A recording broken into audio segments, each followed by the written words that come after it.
Hello there, friend. My name is Gretchen Spetz, and I'm a registered dietitian nutritionist and the owner of the Functional Kitchen. And today I want to talk about a functional nutrition approach to PMS. Oh my goodness. PMS can be such a struggle that time of the month where you're experiencing cramping and pain, breast tenderness, mood swings, feeling very weepy, low energy, low libido, all of those things can wreak havoc on your quality of life. I think it's really important to talk about what causes PMS. So it's caused by a number of different things that translate into an imbalance of hormones. So I want to start with the sex hormones first. There is a unsupportive relationship, not optimal relationship between your estrogen and your progesterone during the end of the luteal phase right before your period. So a lot of times you may have more estrogen and you may have lower progesterone, and that can drive a lot of these symptoms. However, it's important to test, not guess.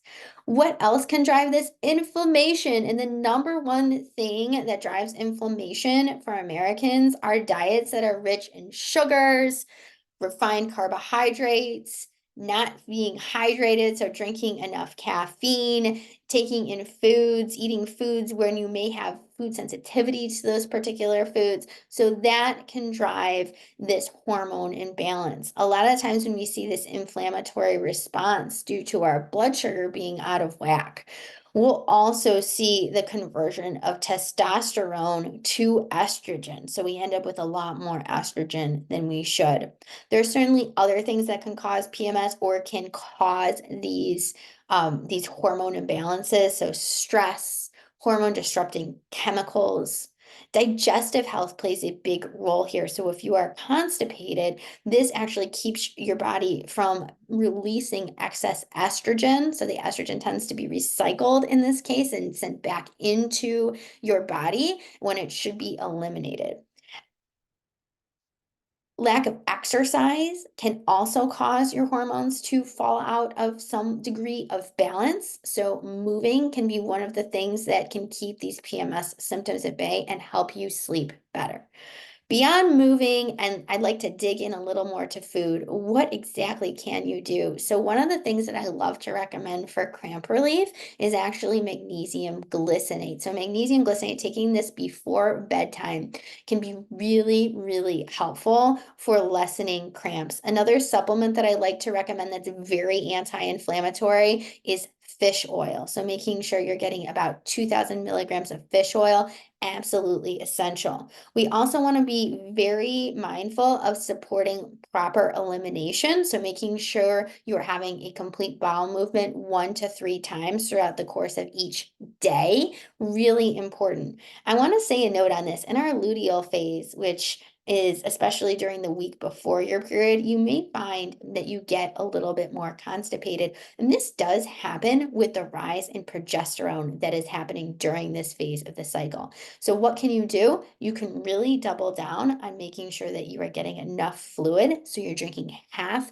your weight in fluid ounces of non-caffeinated beverages, and also you're getting enough fiber. Some of my favorite fiber-rich foods are beans, nuts and seeds, and berries.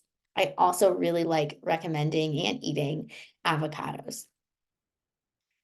When we're thinking about blood sugar, I can't say enough about how important it is to lower inflammation by making sure we're eating to support blood sugar balance. So making sure that we are having complete meals, number one. I love the concept of big meals, big breaks. So making sure we're having meals that have 30 to 50 grams of protein. This is something that can really balance a blood sugar response. We also want to make sure that we're eating fiber-rich carbohydrates with the meal and that there's somewhere between a half cup to 3/4 of a cup. For most women, if you are very active, you will have different recommendations. I also want to recommend a half plate of vegetables for everybody. Remember, you're getting all those good anti-inflammatory compounds from your plant foods, namely different colors of vegetables. So that is going to be so, so helpful. Also, doing things to help mitigate stress. So this really comes, not all stress we can control, but this really comes from saying no, especially in that luteal phase. You may feel like the energy is a little bit lower, and that is okay. Say no to more things, allow yourself more break time, and also prioritize bedtime. Sleep is the ultimate restorative practice. And out of any time in the month, this is when you can truly need it the most. So let me recap here about what can be so helpful when it comes to lowering and reducing your PMS symptoms. Number one, we can use some supplementation here. My two favorites are going to be magnesium glycinate to help reduce cramping, and also taking fish oil, 2,000 milligrams of fish oil every day for the anti-inflammatory benefits. We also want to be eating to support our blood sugar response, so we don't get big rises and falls in blood sugar throughout the day. That's going to drive inflammation.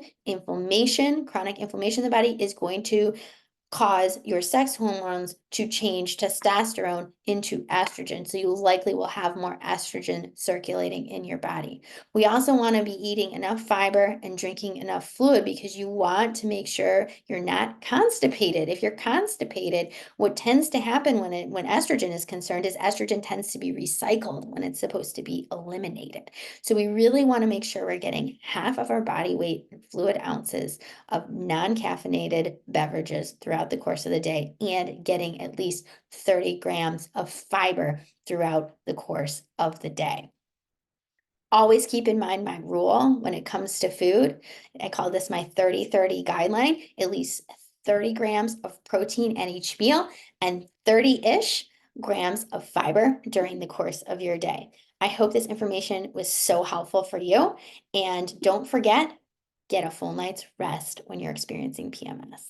Take care.